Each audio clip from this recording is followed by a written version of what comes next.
Hello everyone, Shri Sundaram academy के इस online platform में आप सभी का स्वागत है। जैसा कि आपको पता है कि लगातार जो है तो लोक सेवा आयोग, मध्य प्रदेश लोक सेवा आयोग द्वारा असिस्टेंट प्रोफेसर का एग्ज़ाम कराया जा रहा है और आज 17 नवंबर का जो एग्ज़ाम हुआ है उसका पेपर फर्स्ट पार्ट ए जो कि मध्य प्रदेश से रिलेटेड है, उसका जो पेपर हुआ है यहाँ पे हम उस प्रश्न पेपर को देखेंगे और उसका हम एक मॉडल आंसर देखेंगे। ठीक है ना? चलिए स्टार्ट करते हैं। पहला प्रश्न क्या था? पहला प्रश्न है, किस वन को जैव मृत्तिका वन कहा जाता है? उष्ण शुष्क पतझड़ वन, उपाद्र पहाड़ी वन, कटीले वन, उष्ण आर्द्र पतझड़ वन। तो इसका जो सही आंसर है उष्ण आर्द्र पतझड़ वन है।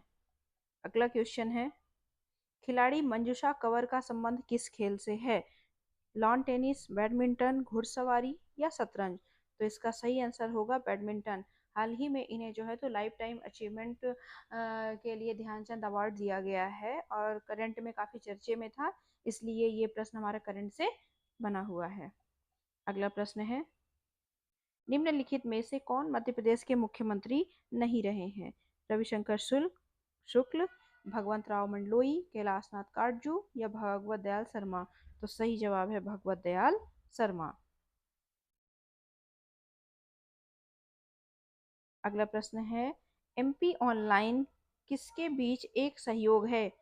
मध्य प्रदेश सरकार व इंफोसिस, मध्य प्रदेश सरकार व विप्रो, मध्य प्रदेश सरकार व टाटा कंसल्टेंसी सर्विसेज टीसीएस या फिर मध्य प्रदेश सरकार व हिंदुस्तान कंप्यूटर्स लिमिटेड एचसीएल? तो इसका सही आंसर होगा मध्य प्रदेश सरकार व टाटा कंसल्टेंसी सर्विसेज। नेक्स्ट प्रश्न है क्वेश्चन नंबर 5, शारदा विनोद के संपादक थे? पंडित कृष्ण राव, पंडित द्वारिका प्रसाद मिश्र, श्री नर्मदा प्रसाद मिश्र, श्री माखनलाल चतुर्वेदी? तो इसका सही जवाब होगा द्वारिका प्रसाद मिश्र। अगला प्रश्न है, मध्य प्रदेश में निम्नलिखित में से क्रिस्टल आईटी पार्क कहाँ स्थित है? धार, भोपाल, इंदौर या ग्वालियर? तो ये इंदौर पे स्थित है। अगला प्रश्न है, साहित्य के क्षेत्र में नोबेल पुरस्कार 2024 से सम्मानित साहित्यकार कौन है? David Baker, Victor Ambros, Hong Kong, John M Jumper? तो उसका सही आंसर है हांगकांग को वर्ष 2024 के साहित्य नोबेल पुरस्कार से सम्मानित किया गया है। मध्य प्रदेश में बॉक्साइट खनिज के संचय के लिए कौन सा स्थान प्रसिद्ध है? शीतल पानी, मलास खंड, बैहर पठार, रैनकूट? तो ये बैहर पठार से संबंधित है जो कि मध्य प्रदेश के बालाघाट जिले के अंतर्गत आता है। अगला प्रश्न है क्वेश्चन नंबर 9, हेक्साडेसिमल संख्या प्रणालियों में प्रयुक्त प्रतीक सेट क्या है? तो इसका सही जवाब है ऑप्शन ए 0 से 9। अगला प्रश्न की ओर चलते हैं, छीपा शिल्प संबंधित है कपड़ा, लकड़ी, पाषाण या रॉल? तो छीपा शिल्प का जो संबंध है तो कपड़े में प्रिंटिंग की जाती है, तो ये कपड़े से रिलेटेड सही जवाब है, सही आंसर है। अगला प्रश्न है क्वेश्चन नंबर 11 है, निम्न में से कान्हन घाटी कोयला क्षेत्र की खदान कौन सी है? गोरबी, जयंत, जुन्नार देव या झिंगुरदा? तो कोयले की खदान जो है तो झिंगुरदा। अगला क्वेश्चन है क्वेश्चन नंबर 12, डब्ल्यू का क्या अर्थ है? World wide web, world wide web, world web wide या वेब वर्ल्ड वाइड? तो इसका सही जवाब होगा वर्ल्ड वाइड वेब, ए नंबर।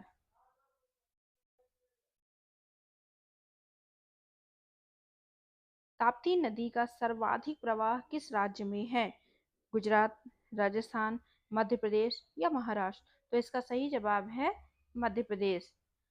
लगभग जो मध्य प्रदेश ताप्ती नदी का अपवाह बेसिन बनता है टोटल तो समथिंग 6500 के आसपास है।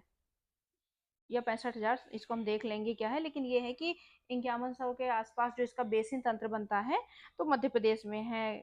खैर फैक्ट्स यहाँ पे इम्पोर्टेंट बात ये है जानने के लिए कि इस प्रश्न के अनुसार सबसे ज्यादा अफवाह जो है तो कौन से राज्य में होता है, तो इसका सही जवाब टोटल मध्य प्रदेश ही है। ठीक है, अगला प्रश्न है क्वेश्चन नंबर ये हमारा कौन सा आ गया, क्वेश्चन नंबर 14 आ गया। यहाँ पे हम देखेंगे जनगणना 2011 के अनुसार मध्य प्रदेश के सबसे अधिक जनसंख्या घनत्व वाले जिलों का उनके सही क्रम में व्यवस्थित करना है। तो जनसंख्या घनत्व की बात करते हैं तो जैसा कि आप जानते हैं मध्य प्रदेश में सर्वाधिक घनत्व जो है तो भोपाल की है, और यहाँ पे ऑप्शन आपका पहला बी में दिख रहा है, तो सही क्रम यही है, भोपाल, इंदौर, जबलपुर, ग्वालियर। नेक्स्ट है भूमरा प्रसिद्ध है, विष्णु मंदिर, शक्ति मंदिर, शिव मंदिर या गणेश मंदिर, तो ये शिव मंदिर। अगला प्रश्न है मशीन लर्निंग में उनके काम के लिए 2024 में भौतिक में नोबेल पुरस्कार से किसे सम्मानित किया गया है? Simon Johnson, James Robbins, Victor Ambros व गैरी रूबकोन, जॉन जम्पर व डेविड बेकर, जॉन हॉफील्ड व जेफरी हिंटन। तो इसका सही जवाब है विक्टर एम्ब्रोस एवं गैरी रूबकोन। नेक्स्ट प्रश्न देखते हैं 3 जुलाई 2024 को मध्य प्रदेश की विधानसभा में किसके द्वारा बजट प्रस्तुत किया गया था? राजेंद्र शुक्ल, जगदीश देवड़ा, निर्मला भूरिया या प्रहलाद पटेल। तो इसका सही जवाब है जगदीश देवड़ा जी के द्वारा 3 जुलाई 2024 को मध्य प्रदेश की विधानसभा में बजट प्रस्तुत किया गया था।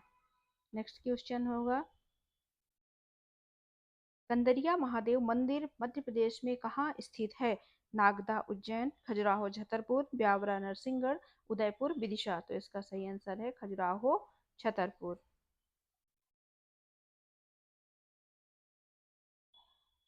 तुमैन अभिलेख किस जिले में स्थित है? तो जो तुमैन अभिलेख है वह है रीवा, विदिशा, गुना या मंदसौर।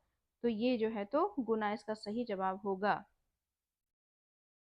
कुछ जगहों में आपको अशोकनगर भी देखने को मिलता है, जैसा कि आपको पता है कि ये अशोकनगर जो है तो गुना से अलग होकर के एक नया जिला बना था।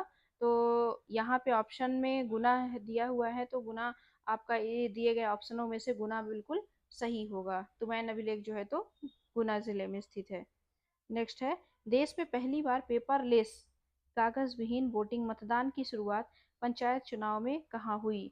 गूलरखेड़ी विदिशा, रतुआ रतनपुर भोपाल, रानी सिंह रतलाम, नरवर उज्जैन। तो इसका सही जवाब है रतुआ रतनपुर भोपाल में।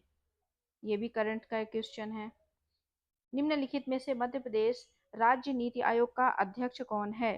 तो राज्य नीति आयोग का अध्यक्ष पूछ रहा है तो इसमें ज़्यादा कुछ सोचने की आपको जरूर आवश्यकता ही नहीं है। मुख्यमंत्री, जैसा कि केंद्र में नीति आयोग का जो अध्यक्ष होता है तो प्रधानमंत्री हमेशा होता है, उसी प्रकार स्टेट में भी राज्य नीति आयोग का अध्यक्ष जब भी कोई बनेगा तो वह मुख्यमंत्री ही होगा। नेक्स्ट क्वेश्चन है क्वेश्चन नंबर 22। मध्य प्रदेश के उत्तर पश्चिमी भाग में वर्षा की परिवर्तनशीलता अधिक होने का मुख्य कारण है? वर्षा की अधिकता, वर्षा की कमी, तापमान की अधिकता या निरंतर वर्षा। तो ये सी ऑप्शन आपका सही होगा, तापमान की अधिकता। GPT-4 में जीपीटी का क्या अर्थ है? General processing tool, generative pre trained transformers, generative programming tool, generative processing tool. तो सही जवाब है option B, generative pre trained transformer. अगला प्रश्न है माधव सप्रे संग्रहालय संबंधित है चित्रकला, पुरातत्व, विज्ञान एवं प्रौद्योगिकी या फिर पत्रकारिता? तो इसका संबंध पत्रकारिता से है। 6 अगस्त 2024 को भारत की राष्ट्रपति द्रौपदी मुर्मू को किस सर्वोच्च सम्मान से सम्मानित किया गया है? तो चैंपियन ऑफ द ऑर्डर से इन्हें सम्मानित किया गया है। गल प्रमुख पर्व है, गल प्रमुख पर्व है सहैया जनजाति, कुरकू जनजाति, भील जनजाति और बैगा जनजाति। तो गल एक प्रमुख पर्व है जो कि भील जनजाति से संबंधित है। मुख्यतः ये अलीराज झाबुआ अलीराजपुर जिलों में रहने वाली आदिवासी समूहों के द्वारा मनाया जाता है। और ये आपका सही आंसर है। क्वेश्चन नंबर 27 है, निम्नलिखित में से मध्य प्रदेश में ओरिएंट पेपर मिल कहाँ स्थित है? पीथमपुर, बुरहानपुर, अमलाई या मंडीदीप? तो सही जवाब है अमलाई। ओरिएंटेड पेपर मिल शहडोल जिले के अंतर्गत आता है। अगला प्रश्न है, क्रिकेट में उत्कृष्ट प्रदर्शन के लिए अर्जुन पुरस्कार 2023 से सम्मानित खिलाड़ी कौन है? रोहित शर्मा, मोहम्मद शमी, रविंद्र चंद्र अश्विन या रविंद्र जडेजा? तो इसका सही जवाब है मोहम्मद शमी। मध्य प्रदेश का पहला पवन ऊर्जा संयंत्र कहाँ है? सिद्धबाब पहाड़ी, जामगोदरानी पहाड़ी, चंबल घाटी या जानापाव पहाड़ी? तो सही जवाब है जामगोदरानी पहाड़ी। कौन सा प्लेटफॉर्म अपने नियमित पोस्ट पर 280 वर्ण को सीमा रखने के लिए जाना जाता है? फेसबुक, इंस्टाग्राम, एक्स या लिंक्डइन? तो ये एक्स इसका सही जवाब होगा, जो कि पूर्व में ट्विटर के नाम से जाना जाता है। इसमें जो पोस्ट टाइप करने के वर्ड की सीमित लिमिट दी गई है तो वो 280 है। क्वेश्चन नंबर 31, नर्मदा घाटी में कम वर्षा का सर्व प्रमुख कारण है? क्या कारण है यहाँ पे कि नर्मदा घाटी में कम वर्षा होती है? तो चार ऑप्शन है। नर्मदा घाटी तक मानसून हवाएं शुष्क हो जाती हैं, सतपुड़ा पर्वत की वृष्टि छाया में होने के कारण, या विंध्याचल पर्वत की वृष्टि छाया में होने के कारण, या फिर घाटी की गहराई के कारण? तो ये सतपुड़ा क्षेत्र की सतपुड़ा पर्वत की वृष्टि छाया होने के कारण यहाँ पे कम वर्षा होती है।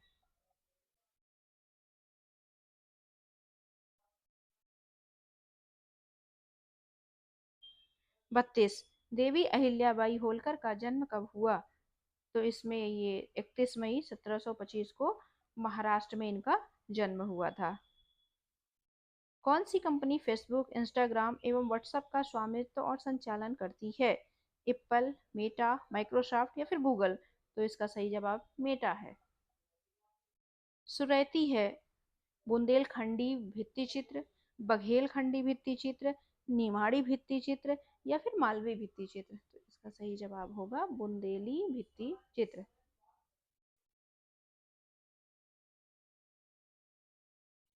निम्न में से कौन सी मध्य प्रदेश और उत्तर प्रदेश की साझा अंतर्राज्यीय परियोजना नहीं है? नहीं है यहाँ पे देखना है ना? तो भांडेर नहर परियोजना, उर्मिल परियोजना, राजघाट परियोजना या सुक्ता परियोजना? तो इसका सही जवाब है ऑप्शन डी, सुक्ता परियोजना। यह है मध्य प्रदेश उत्तर प्रदेश की परियोजना नहीं है, संयुक्त परियोजना, बल्कि यह मध्य प्रदेश और महाराष्ट्र की संयुक्त परियोजना है। एक विकेंद्रीकृत डिजिटल बही खाता तकनीक जो कई कंप्यूटरों पर लेन देन को सुरक्षित रूप से रिकॉर्ड करती है और मुख्य रूप से बिटकॉइन जैसी क्रिप्टो करेंसी में उपयोग की जाती है, क्या कहलाती है? Artificial intelligence, cloud computing, blockchain, internet of things? तो इसमें से ब्लॉकचेन अभी हम सही आंसर मानेंगे। और ये एक संभावित मॉडल आंसर संस्था के द्वारा दिया जा रहा है। और अभी आयोग का जब आंसर आएगा, फाइनल आंसर की आएगी तो हम देखेंगे ही। लेकिन अगर आपको इनमें किसी भी प्रश्न में कोई डाउट लग रहा है तो आप कमेंट के माध्यम से अपने सोर्स के साथ अपने भी मत रख सकते हैं, ठीक है। मध्य प्रदेश व्यापार संवर्धन परिषद का क्या कार्य है? उद्यमिता विकास, निर्यात बुनियादी ढांचे का विकास, निर्यात पारिस्थितिक तंत्र का विकास? तो इसमें से उद्यमिता विकास होगा। ये सभी ऑप्शन जो है तो सही है, तीनों है। अगला क्वेश्चन है, बृहत संहिता के लेखक कौन है? तो बृहत संहिता के लेखक बराह मिहिर हैं। अगला क्वेश्चन है, मध्य प्रदेश में ग्राम पंचायत के गठन के लिए किसी गांव की न्यूनतम आबादी कितनी होना आवश्यक है? तो 1000। अगला प्रश्न, राष्ट्रीय